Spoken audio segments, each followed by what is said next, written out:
안녕하세요. 저는 인천에 사는 평범한 30대 여성입니다. 결혼해서 예쁘게 잘 사는 분들도 물론 많지만 요새는 옛날보다 이혼 가정이 더 늘어난 것 같습니다. 사연 라디오를 듣다 보면 제 남편만큼이나 파렴치한 인간들이 많더라고요. 저도 오늘 속 시원하게 털어놓고 싶어 사연 보냅니다. 저는 친정아버지께서 의사셔서 어렸을 때부터 꽤 풍족한 집안에서 컸습니다. 주변 보면 가진 게 많지 않아도 화목한 집안들 많잖아요. 저희 집은 남들이 보기엔 부유했지만 화목한 집은 절대 아니었습니다. 아버지께서는 병원에 계시는 시간이 더 많았고 휴일에는 본인 시간을 보내시기 바쁘셨거든요. 친정 어머니께서도 바쁘시긴 마찬가지였습니다. 그래서인지 부모님과의 관계는 클수록 더 서먹해져만 가더군요. 그러다 보니 자연스레 독립도 남들보다 빨리 했고요. 부모님을 보면 저도 제 인생 스스로 살 길 얼른 찾아야 할 것만 같았거든요. 저는 젊었을 때 시작한 의류 사업이 잘 자리 잡아서 현재까지 사업을 운영하고 있습니다. 지금은 배를 고를 걱정 안 해도 되지만 초반에는 참 궁핍했고 많이 삐그덕거렸습니다. 그때 당시 저희 부모님께서 절 지원해 주시는 부분은 전혀 없었습니다. 부모님께서는 제가 사업하는 걸 탐탁치 않아 하셨거든요. 너 말이 사업이지 다른 사람들이 딸내미 뭐 하냐고 물을 때마다 내 속이 뒤집어진다. 옷 장사한다고 도저히 입이 떨어지지 않아. 내가 너 보고 나처럼 의사가 되라는 무리한 부탁했냐? 적당히 있어 보이는 직업 가지고 있다가 적당한 집안 남자랑 결혼하면 되는데 넌 왜 사서 고생을 해?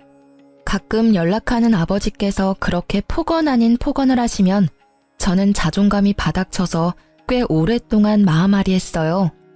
어머니께서도 다를 바 없으셨죠. 너는 기집애가 무슨 사업을 한다고 아버지 속을 뒤집니? 집에서 가만히 공주처럼 있으면 될 걸 말이다. 형제 자매도 없어서 고스란히 우리 재산 다 물려줄 텐데 어쩜 그렇게 쓸데없는 짓을 하고 돌아다녀? 가장 가까운 가족이 저를 비난하는 건 참 힘들고 모진 일이었습니다. 그걸 다 버티고 어엿하게 제 사업을 키우자 그제서야 어머니께서는 인정해 주시더군요. 하지만 아버지께서는 끝까지 저를 못마땅해 하셨어요. 아버지께선 몇 년 전 사고로 돌아가셨는데 장례식장에서 배웠던 아버지 지인분들을 통해 그래도 아버지께서 절 사랑하셨다는 것만은 알았습니다. 주변 분들에게 딸이 혼자 앞가림 잘한다며 제 사업도 자랑하셨다네요. 살아계실 때 한 번이라도 저한테 잘한다고 직접 말씀해 주셨다면 참 좋았을 텐데 조금 속상했습니다. 그런 가정 환경이다 보니 자연스럽게 저는 훗날 제 가정을 정말 잘 꾸리고 싶다는 욕심이 더 커져만 갔습니다. 그러다 저는 가난한 집 어느 아들과 사랑에 빠졌어요. 제가 조건을 따진 게 아니라 처음 만났을 때 남편이 자기를 칭한 말이에요. 아는 분 통해서 선을 보다가 남편을 만났거든요. 저는 가난한 집 아들입니다. 네? 초면에 좀 당황스러우셨죠? 죄송합니다. 제가 대기업에 다니고 있어서 제 허물만 보고 다가오는 여자들이 많아요. 하지만 제 알맹이를 보고 도망가기 일쑤죠. 제가 돈을 많이 번다고 해서 저희 집이 잘 사는 건 아니니까요. 그동안 상처받았던 일이 많으셨나 봐요. 세아 씨는 어떤 분이세요? 저요? 저야말로 아버지께서 의사셔서 제 허물만 보고 다가오는 사람들이 많았죠. 유복하게 자라셨겠네요. 저랑은 완전히 다른 가정 환경에서 자라셨을 것 같아요. 그렇게 커피를 마시면서 저희는 이야기를 몇 시간이나 나누었습니다. 시간이 얼마나 지난지도 체감이 안 될 정도로 배고픔도 잊은 채 서로의 이야기에 빠졌습니다. 저희는 점심쯤 만나서는 저녁이 되어서야 겨우 식사를 함께 했습니다. 저는 무조건 가족이 1순위라서 나중에 아이를 낳는다고 하면 제일 하고 싶은 건 다 같이 야구장 가기? 주말 소풍? 등산? 소박하지만 이런 것들이 제 로망이네요. 세아 씨는요? 저도요. 전 어렸을 때 그런 기억들이 별로 없거든요. 도시락 싸서 등산 가는 건 안 해보셨어요? 네, 다들 시간 맞추기도 어렵고 해서요. 한 지붕 아래에 사는 가족인데 시간 맞추기가 어렵다고요? 그럼 이번 주말에 저랑 등산 가실래요? 도시락은 제가 쌀게요. 안 그러셔도 돼요. 바쁘시잖아요. 현수 씨 힘들어요. 아님 주말에 식사나 한 끼 할까요? 아니요, 전혀요. 일이 바쁘고 힘든 거죠. 세아 씨 만나는 건 오히려 저한테 힐링일 것 같은데요. 저는 그렇게 다정한 남편에게 스며들었고 결혼 후에도 남편은 한결같았습니다. 하지만 시모와 시동생과는 한 가족이 되려면 많은 노력이 필요했습니다. 결혼하고 보니 시댁 식구들과 가족같이 지내는 분들이 정말 존경스럽다고 생각했어요. 그래서 저도 최선을 다하려고 노력했습니다. 시어머니께서는 정말 기운이 팔팔하시고 어디 아픈 곳 하나 없으신 아주 건강한 분이셨어요. 어머님, 제가 어머님 곁에서 보니까 따로 운동도 안 하시는데 건강은 정말 타고나신 것 같아요. 남편이 어렸을 때부터 잔병치레 하나 없었다고 하더라고요. 보니까 어머님 닮아서 그 이가 튼튼한 거였네요. 내가 아들들한테 줄 건 없다지만 유전자 하나는 기가 막히게 물려줬지. 암 그렇고 말고. 건강이 제일 큰 자산이라는 말이 있잖아요. 이미 돈 주고 못 살 자산 그이한테 물려주신 거죠. 그런데 어머님, 혹시 운동 삼아서 간단한 일이라도 시작해보시는 건 어떠세요? 적적한 시간도 때우실 겸이요. 어머, 너 몰라서 하는 소리야. 내 하루가 얼마나 바쁜데. 적적한 시간이라고는 없으니까 내 걱정은 마라. 네, 어머님. 제가 시모께의 일을 권해드린 건 다름이 아니라 남편이 밤마다 시름시름 앓았기 때문입니다. 여보, 입맛이 없어? 요새 부쩍 밥을 못 먹는 것 같아. 내가 모르는 무슨 걱정이라도 있어? 그게 실은... 아니다. 왜 말하려다 말아. 그러지 말고 나한테 말해봐. 당신은 돈 얼마나 모았어? 아니, 언제부터 돈 모았어? 나? 맨 처음 사업 시작했을 때는 본전도 못 찾아서 저축은커녕 입에 풀칠도 못했었지. 그러다 점차 자리 잡고 바로 몇십씩이라도 저축 시작했지. 벌수록 저축하는 금액 점점 늘려갔고. 근데 그건 왜? 그럼 그렇게 사회생활하기 전에는 모아둔 돈 있었어? 어렸을 때 받았던 용돈이라든지. 응, 어렸을 때부터 모아둔 돈은 통장에 있지. 장모님께서 관리해 주셨어? 19살 때부터 내가 관리했어. 갑자기 그건 왜?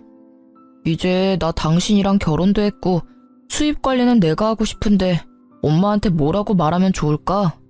여태까지 엄마께서 해주셨으니까 감사하다고 인사드리면서 자연스럽게 통장을 달라고 할까? 남편과 각출해서 생활비를 쓰다 보니 저도 미처 신경 못 쓴 부분이었습니다. 남편은 어렸을 때부터 가난한 집의 가장이다 보니 당연하게 월 수입을 계속 시어머니께 드리고 있었어요. 그리고 도련님은 남편과 1살 차인데 아직까지 취준생이었죠. 그런데 남편 말을 들어보면 도련님께서는 취업할 의지가 안 보였어요. 요새는 컴퓨터 게임에 빠졌다고 하더라고요. 도련님은 제 앞에서도 낯을 많이 가렸고 면접도 제대로 볼 수 있을까 싶을 정도로 내성적으로 보였습니다. 물론 남편이 용돈은 드리겠지만 더 이상 월급 전체를 시어머니께 드릴 수 없다 판단한 남편은 고민하다 시모께 솔직하게 말씀드렸습니다. 엄마, 이제 저도 결혼했고 어엿한 가정이니까 제 월급은 제가 관리할게요. 그동안 감사했어요. 앞으로 용돈은 적은 금액이지만 챙겨드릴게요. 뭐? 그게 뭔 소리다냐? 현수, 네가 이 집의 가장인데 네 월급 없으면 우리는 어떻게 살라고? 엄마, 저 이제 세아 씨랑 결혼했으니 이 집에서는 독립한 거잖아요. 세아, 너 말해봐라. 네가 우리 현수 꼬드겼냐? 너는 넉넉한 의사 집안에서 태어났다며? 가진 게 우리보다 많을 거 아니냐? 벼룩의 간을 빼먹어라. 어떻게 우리 장남 월급까지 가져가려 해? 가만 보니 그래서 나한테 은근슬쩍 일하라고 권유했던 거구나? 너 정말 무서운 애야. 어머님, 그런 게 아니라요. 엄마, 도대체 왜 이래요? 세아씨 앞에서 나 창피해 정말. 애초에요, 내가 결혼했으면 먼저 말 꺼내기 전에 엄마가 나한테 통장 줬어야 하는 거 아니에요? 형, 엄마한테 소리 지르지 마. 형수님 너무하시네요. 결혼한 지 얼마나 됐다고. 형수님은 형 월급 없이도 잘 살겠지만 엄마랑 나는 형이 돈 안 주면 굶어 죽어요. 조용하던 도련님도 처음으로 발악하듯 제게 따지더군요. 시댁 식구들의 원망과 비난이 모두 저를 향하자 저는 어쩔 줄 몰랐어요. 손발이 덜덜 떨리는데 남편이 괜찮다며 제 손을 꽉 잡아주더라고요. 그러자 용기가 생겨서 남편의 편에 저도 설 수 있었어요. 어머님께서는 앞으로 일하실 생각은 전혀 없으세요? 고생스러운 일 밖에서 하라고 말씀드리는 거 절대 아니에요. 어머니 나이대 분들 밖에서 일하면서 즐겁게 지내시는 분들 많아요. 일이 돈을 버는 수단도 맞지만 삶의 활력을 불어주는 때도 있어요. 그리고 각자의 몫이라는 게 있잖아요. 제가 조심스럽게 말씀드리자면 남편만 이 가정을 위해서 일하고 어머님이랑 도련님은 뭐 하셨어요? 게다가 도련님은 몇 년째 취준생이라고 들었어요. 이젠 눈을 낮추고 다른 길 찾아야 하지 않을까요? 냉정하게 이제 밥벌이 해야 할 나이 아니에요? 언제까지 형 울타리 안에서 형이 버는 돈만 쓸 거예요? 뭐가 어째? 순진해 보였는데 할 말은 다 아는 애였구나 너. 일하면 내가 정부 보조금도 못 받는데 못하러 일을 해. 멀쩡한 정승 같은 아들 둘이 있는데 내가 꼭 일을 해야겠니? 아이씨, 형수님, 말씀이 심하잖아요. 저는 뭐 대기업 가면 안 된단 말이에요? 나도 시간 좀만 더 있으면 형보다 더 좋은 곳에서 떵떵거리면서 일할 수 있다고요. 에이, 어머님 노후 지금부터라도 준비하셔야죠. 그이가 용돈은 챙겨드릴 수는 있지만요. 이렇게 몸 멀쩡히 건강하시고 아직 은퇴 나이도 아니신데 그이 월급 다 가져가시는 건 아닌 것 같아요.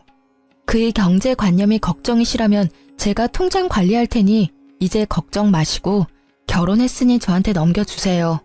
그럼 제가 도련님 취업 자리도 같이 알아볼게요. 그리고 도련님, 거울 좀 보세요. 이발은 언제 하셨어요?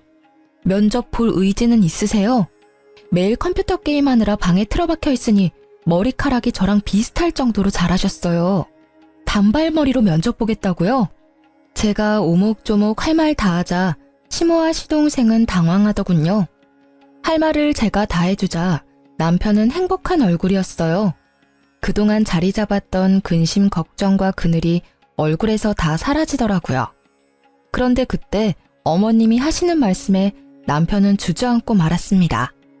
에휴, 월급 뭐 얼마나 된다고 모아놓은 것도 없는데 뭘 통장을 달래? 저는 당연히 모아둔 돈이 없을 거라 조금이나마 예상했고 남편은 단 얼마라도 시모께서 모아주실 줄 알았나 봐요. 어머니, 저 얼마나 힘들게 일해왔어요. 저 안 해본 아르바이트가 없고요. 겨우 혼자 힘으로 대기업까지 들어갔어요. 엄마가 사람이라면 자식 새끼 정말 위하신다면 그러면 안 되는 거잖아요. 단 얼마라도 저 위에서 남겨주실 생각 없으셨어요? 저는 저 혼자 희생하는 게 당연한 건 줄 알았거든요. 그런데 다른 집들은 안 그래요. 가족이라면 다 같이 으쌰으쌰 해야 하는 거잖아. 왜 그동안 나만 이렇게 힘들게 살아온 건지 정말 억울하다고요. 현우, 너도 이 새끼야. 당장 편의점 알바라도 해봐. 네가 사람이냐?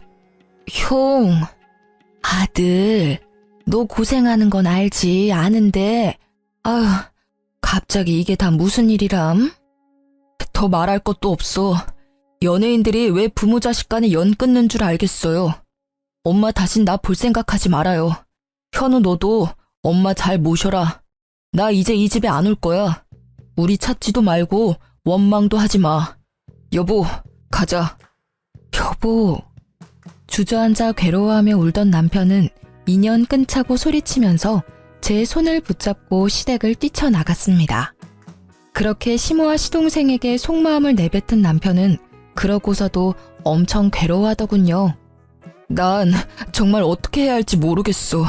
정말 모르겠다고. 엄마랑 동생이랑 이렇게 틀어지고 싶지는 않았어.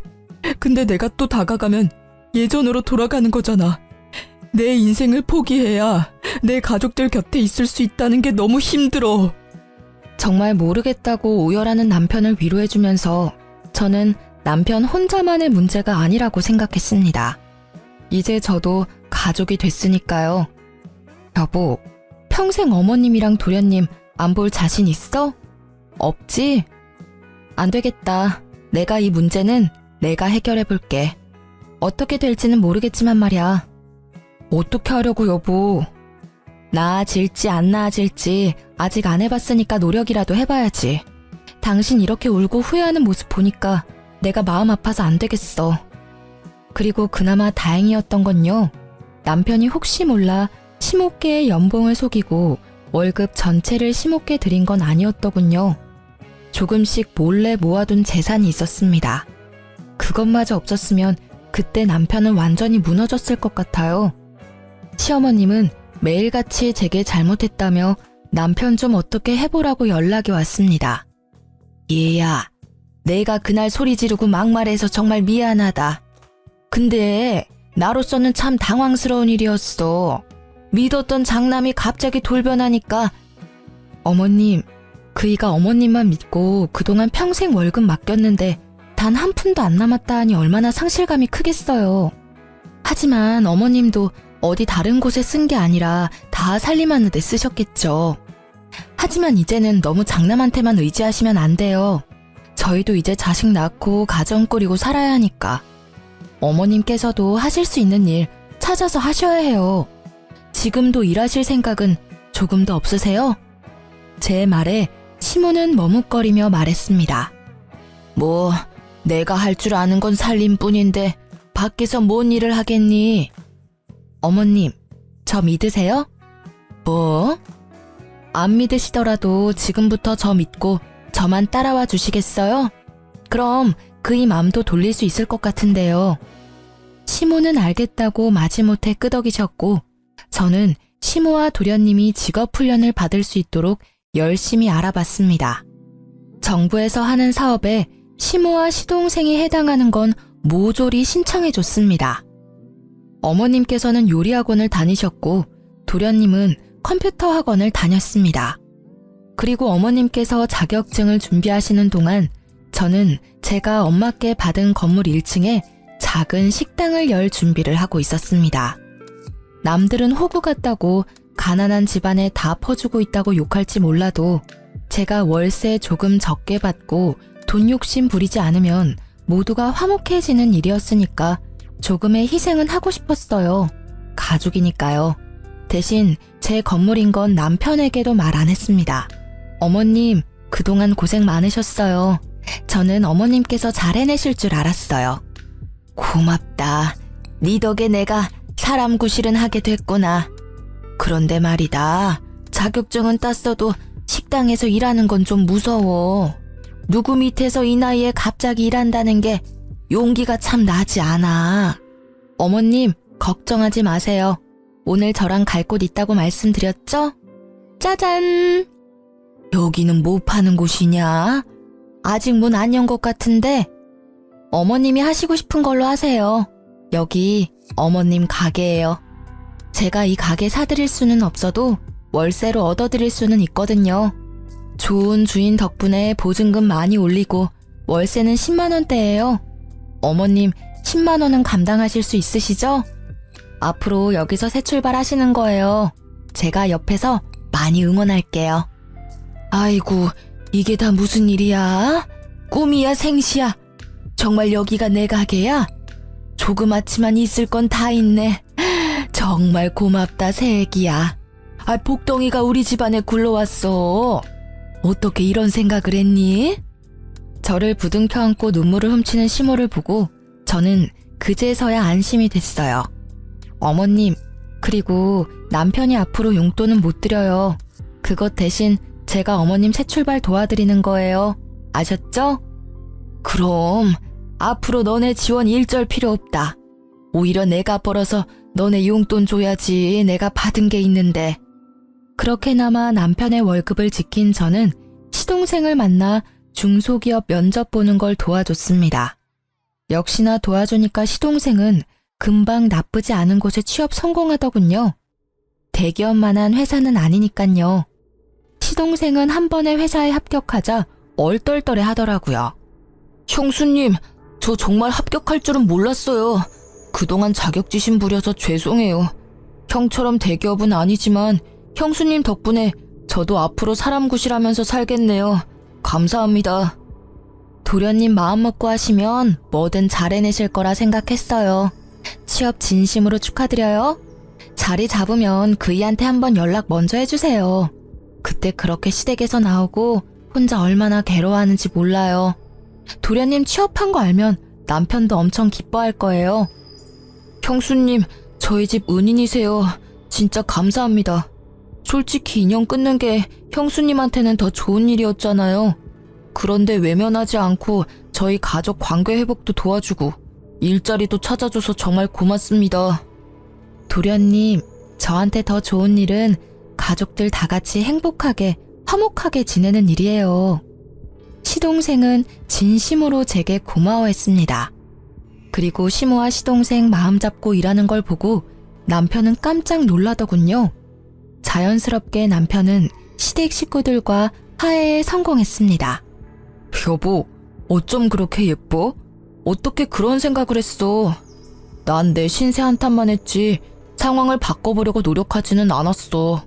그냥 난 내가 돈 벌어다 우리 집에 갖다 주는 것만으로 내 역할 다 했다 생각했어. 그런데 그게 독이었지. 더 빨리 바뀔 수 있었는데. 내가 그렇게 만든 거야, 모두를. 그런데 당신은 현명하게 모두가 행복할 수 있게 도와줬어. 정말 고마워. 내가 평생 당신한테 잘할게. 남편이 기쁨의 눈물을 흘리자 저도 눈물이 왈칵 쏟아졌습니다. 부둥켜 안고 얼마나 울었는지 모르겠습니다. 그렇게 평화를 되찾은 줄 알았으나 제 평화는 오래가지 않았어요. 여보, 출장 잘 다녀와요. 몸 조심하고 내가 꿈을... 아니다. 그냥 조심해서만 다녀와요. 여보, 나 보고 싶어도 조금만 참아. 서방 일 열심히 하고 올게. 도착하면 전화할게. 근데 연락 자주는 못할 거야. 이번에 중요한 미팅 건이라. 알지. 난 걱정하지 말고 다녀와요.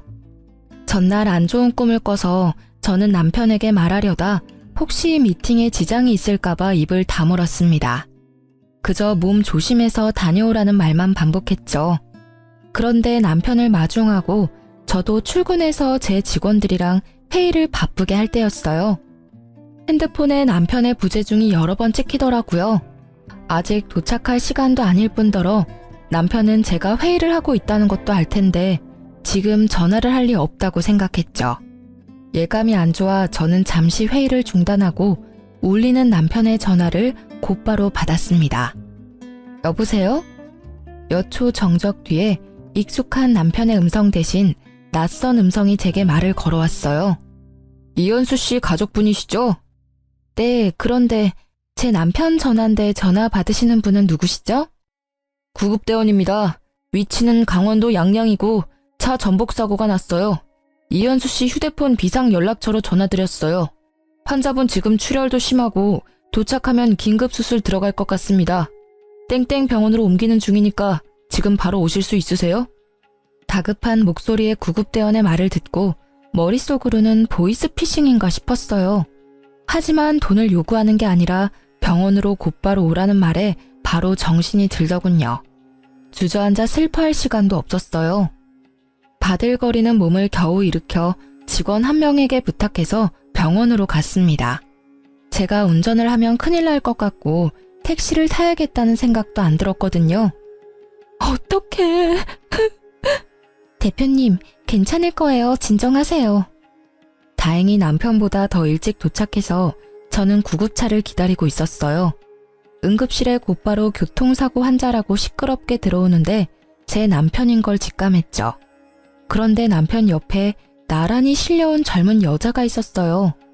보호자님, 이현수 환자 바로 수술 들어갈게요. 저 옆에 여자분은 왜 같이 실려왔나요? 동승자라고 하던데요. 바쁜 간호사에게 더 묻지는 못하고 저는 곧바로 남편의 소지품을 건네받자마자 핸드폰을 확인했습니다. 남편의 상사가 여러 통 전화가 와 있더군요.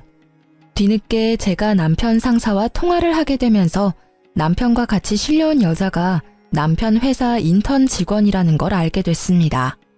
남편이 분명 이번 출장은 혼자 간다고 말했었지만 일정이 바뀌어서 같이 가게 됐나 보다 생각했습니다. 시모와 시동생에게도 연락을 하고 나서야 저는 다리에 힘이 완전히 풀려서 수술실 앞에 주저앉았습니다. 그렇게 혼자 소리 없는 눈물을 흘리는데 통화한 지 얼마 안 된 시모께서 한달음에 응급실에 달려오셨습니다. 아이고, 많이 놀랐지, 아가? 어머님. 내가 여기저기 물어보니까 다행히 머리는 안 다쳤다고 한다. 얼마나 다행이니? 너는 괜찮냐? 어머님이 오히려 제 앞에서 무너지실 줄 알았는데 되려 저를 위로해 주시더군요. 남편은 회복실에서 몇 시간 있다가 일반 병실에 옮겨졌어요. 여보, 괜찮아? 여보. 으이그 이놈아. 네 마누라랑 네 엄마랑 놀라서 심장이 다 쪼그라들었다. 다리 골절 수술을 한 남편은 다행히 마취가 풀리니 다리 외에는 전부 괜찮아 보였어요. 세아야, 너무 걱정하지 마라. 우리 집 장남은 내가 간병할 테니 너는 아무런 걱정하지 마. 제가 회사의 중요한 프로젝트 때문에 어쩔 수 없이 간병인을 쓴다고 하니 시모께서는 간병인을 자처했어요.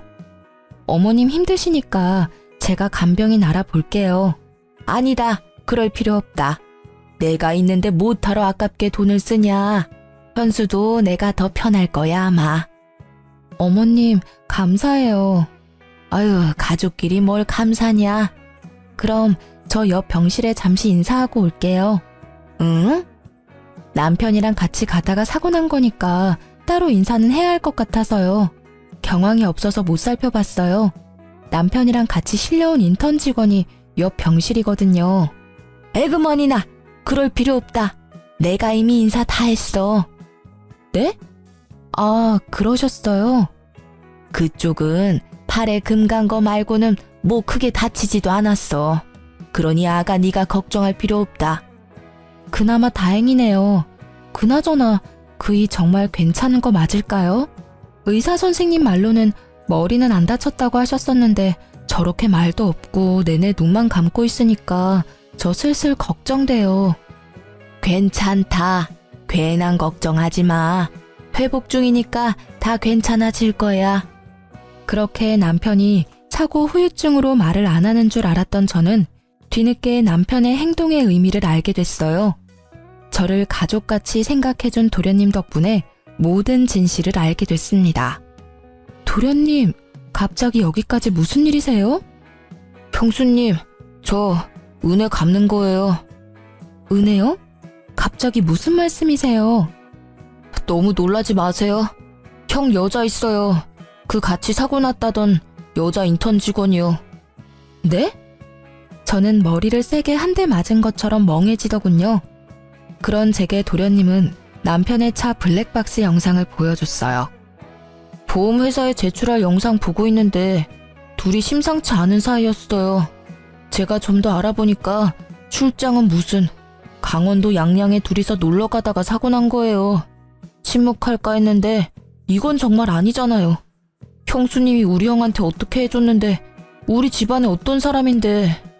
저 그런 더러운 꼴은 못 보겠어서 많이 고민하다가 형수님한테 알려드리는 거예요. 죄송해요. 도련님이 뭘 죄송해요. 오히려 제가 엄청 감사해요. 숨길 수도 있었을 텐데 이렇게 알려주셔서 정말 감사해요. 어머님도 아시는 거예요? 그게... 아셨군요.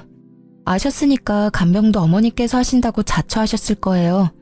이제 보니까 앞뒤가 딱딱 맞네요. 도련님, 마지막으로 제가 부탁 하나만 해도 될까요? 네, 편하게 말씀하세요, 형수님. 저한테 말씀하셨다는 거 당분간 비밀로 해주시겠어요? 네, 그럼요. 비밀로 할게요. 형수님이 저 사람 구실하게 만들어줬잖아요. 이거면 형수님한테 은혜는 갚은 거죠? 네, 충분해요. 나머지는 제가 알아서 할게요. 저는 남편과 상간녀가 정신 차리자마자 법정에 설 수 있도록 이혼 소송과 상간녀 소송을 준비했습니다. 바람난 거 들통난 것도 모르는 남편은 태어나자 제게 엄청 싸늘하게 굴더군요. 당신은 일이 남편보다 중요하지? 어떻게 나 태어났는데 병원에 안 와? 간병도 모조리 우리 엄마한테 맡기고 간병비는 챙겨드렸어. 아니 남편 병원살이 하는데 잘 먹는지 잘 회복하는지 어쩜 하나도 신경을 안 써?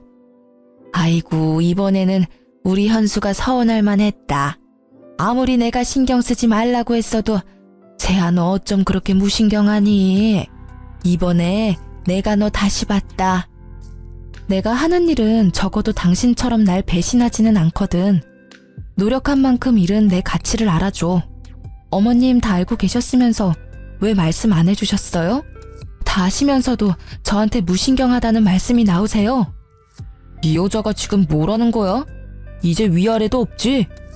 눈치채고 아무런 말 못하는 시모랑 달리 남편은 계속해서 제게 떵떵거리며 큰 소리쳤어요. 그럼 내가 상간녀랑 데이트하다가 사고난 남편까지 간병해야 하니? 여보, 어떻게 알았어 그걸? 제가 참지 못하고 그 찌질한 얼굴에 뺨을 올려붙이자 시모는 세상 무너진 듯 소리를 질렀어요.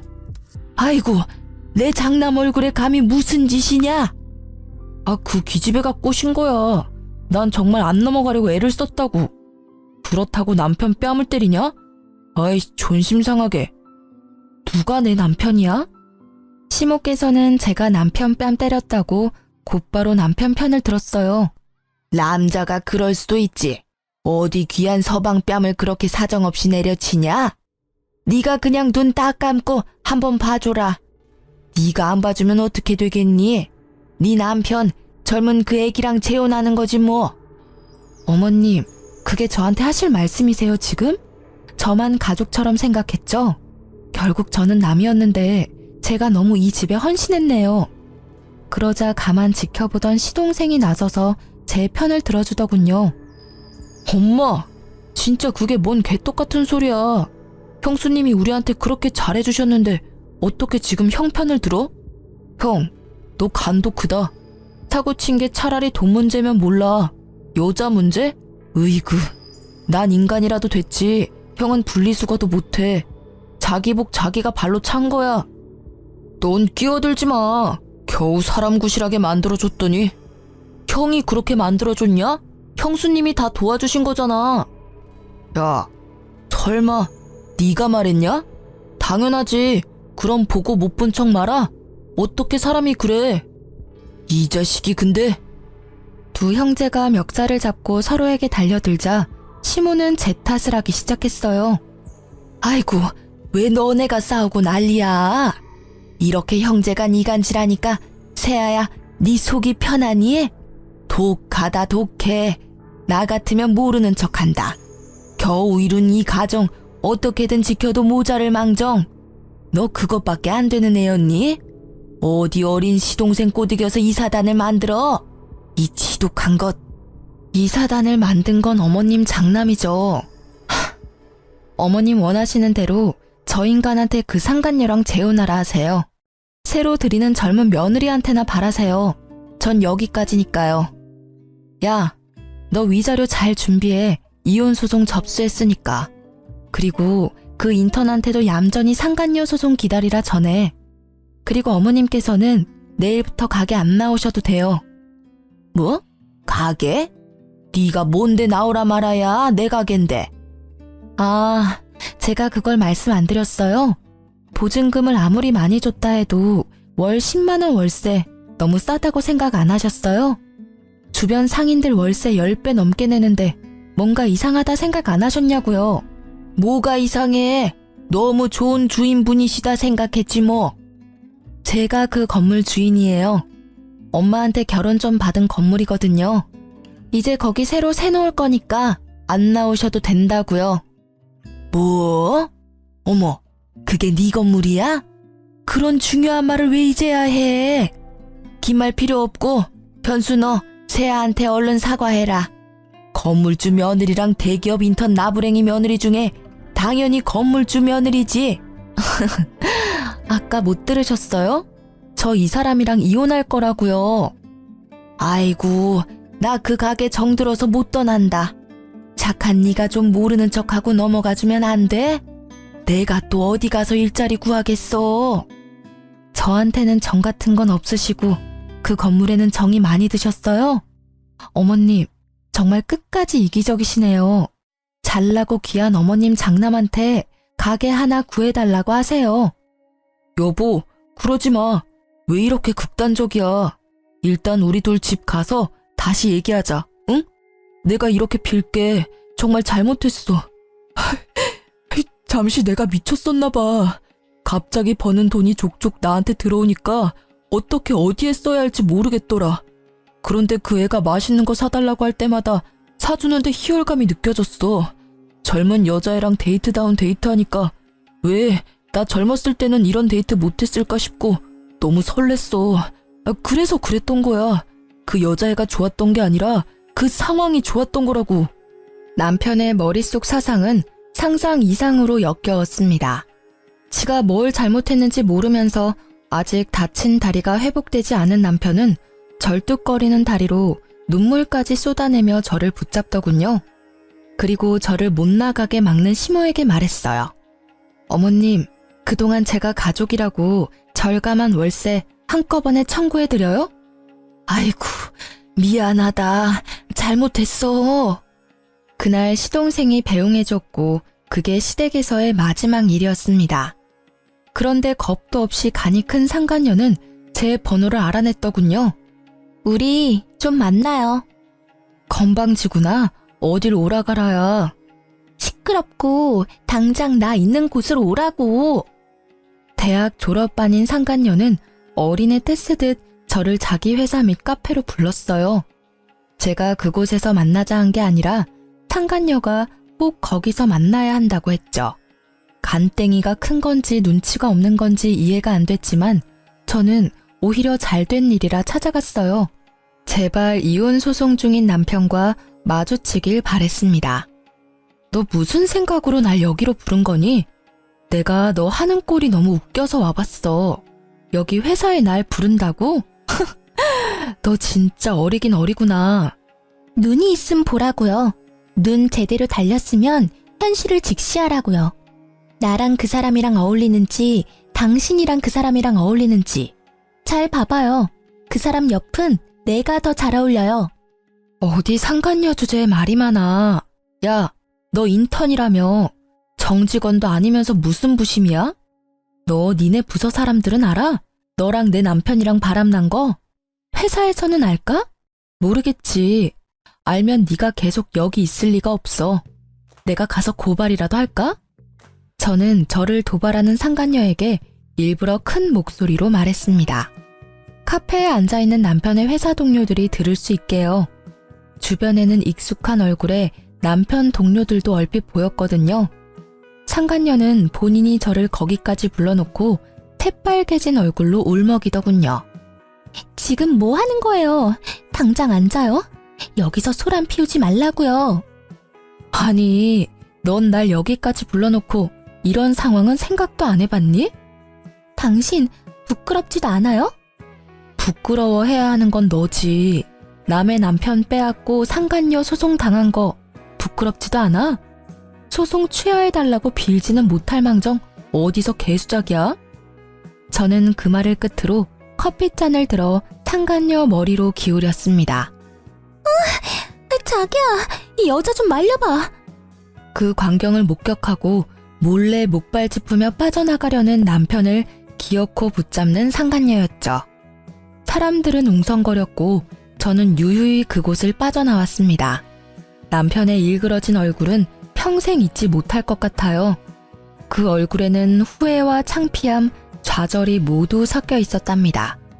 상간녀는 관심종자처럼 끝까지 카페에서 어린애처럼 울더군요. 그게 영원히 자기를 따라다닐 흑역사가 될지 몰랐나 봐요. 그 후에 시동생이 말해주기를 전 남편과 상간녀는 회사 내에 불륜 소문이 파다하게 났다고 합니다. 사내뿐만 아니라 밖으로도 소문이 나돌기 시작하자 풍기문란죄로 전 남편은 인사조치 당하고 연봉이 삭감됐다고 하네요. 상간녀는 당연히 인턴에 잘렸다고 하고요. 그런데 웃긴 게 그 난리를 피웠는데도 상간녀와 전 남편은 시댁의 살림을 합쳤다고 합니다. 시동생은 일부러 남편이 보지 않을 때 상간녀한테 돈 빌려달라고 괴롭혔다고 하네요. 본인 말로는 양아치 건달 도련님 컨셉을 했다고 하네요. 시모 또한 엄청나게 하녀 취급을 했다고 합니다. 시동생에게 들은 내용대로 잠깐 들려드리자면, 형수! 네? 돈 좀 있어요? 돈이요? 아이씨, 전에 있던 형수는 돈 잘 벌어서 용돈도 주고 그랬는데 형수는 뭐 줄 거 없어요? 어리기만 했지 뭐 볼 게 어디 있다고. 우리 형 보는 눈도 없지. 어디서 이런 형수를 데리고 왔대? 그렇게 모욕감을 주면 상간녀는 남편에게 쪼르르 일렀다고 합니다. 그럼 돌아오는 남편의 말은, 야, 현명하게 대처 못해? 우리 집사람이었으면 말이야. 뭐? 집사람이 난데 누굴 말하는 거야? 너 말고 새야 말이야. 당신 자꾸 그 여자 얘기를 내 앞에서 왜 아무렇지 않게 내뱉어? 그렇게 상간녀와 전 남편은 싸우기 일쑤였다고 합니다. 시모는 가정을 깨지게 한 상간녀가 너무 괘씸하다며 엄청나게 시집살이 시켰다고 해요. 그렇게 영원할 것 같았던 상간녀와 깨지고 전 남편은 3달도 안 돼서 혼자가 됐다고 합니다. 전 남편은 곁에 아무도 없으니 법원에서 절 만나자 제게 아련한 눈빛을 보내며 다시 잘해보자 하더군요. 엄마도 너 보고 싶으시대. 나도 너 보고 싶었고. 헛소리 하지 마. 너 양심이 있냐? 너네 모자 진짜 지긋지긋하다. 내가 너 얼굴에 침이라도 뱉고 싶은데 참는다. 벌써 속으로는 가래침 수십 번 뱉었어. 뱉고 싶으면 뱉어. 나 그것까지 충분히 감당 가능해. 여보, 난 너 없으면 정말 안 되나 봐. 우리 좋았었잖아, 응? 뭔? 아니 근데 너 왜 아직도 목발을 들고 다니니? 여보. 오열을 하며 전 남편이 털어놓는 진실에 저는 맘 편히 웃지도 못하겠더군요. 전 남편 교통사고 후유증 때문에 평생 한쪽 다리 재구실 못한다고 합니다. 천벌받았다 생각했어요. 혹시 자기가 다리를 절어서 외면하냐는 전 남편 말에 다리를 절지 않았어도 너는 내게 평생 아웃이라고 마지막 따끔하게 마무리했습니다. 전 시동생에게 듣기로 전 남편은 그나마 있는 재산마저도 제게 위자료로 물어주고 빈털털이래요. 게다가 또 시모의 소나기에 붙잡혔대요. 월급은 예전처럼 전 시모가 관리하고 전 시모는 다시는 일을 하지 않겠다고 전 남편에게 으름장을 놨다더라고요. 평생 서로의 지옥에서 영원히 못 빠져나오길 간절히 기도했네요. 다행히 전 시동생은 그 집에서 독립했다고 해요. 알아서 돈 관리하며 잘 살고 있다고 합니다. 상간녀는 제발 고소 좀 취하해달라고 싹싹 비는데 알바라도 해서 위자료 내라고 했죠. 아님 네 부모님한테 받으러 간다니까 어린 상간녀는 잠수를 타더군요. 그러다 상간녀는 부모한테 고소장을 들켜서 상간녀 엄마가 직접 상간녀 머리채를 제 앞까지 끌고 와서 딸 교육 제대로 못 시켰다며 사죄하셨습니다. 양쪽 위자료 두둑히 받아서 저는 새 출발하려고요. 사실 그 돈 없어도 저는 잘 살겠지만 금융치료라도 받아서 조금은 마음 회복됐습니다. 바뀌지 않을 것 같던 시동생은 인간됐고 바뀌지 않을 것 같던 시모는 여전히 안 바뀌었고 좋은 사람인 줄 알았던 남편은 좋은 사람이 아니었어요. 사람은 정말 겪어보지 않으면 알 수 없다는 말을 너무 온몸으로 겪어서 많이 힘들었습니다. 그래서 제게 앞으로는 좋은 일만 가득했으면 좋겠어요. 여러분이 끝까지 긴 제 사연 들어주셔서 오늘은 잠도 푹 잘 것 같아요. 감사합니다.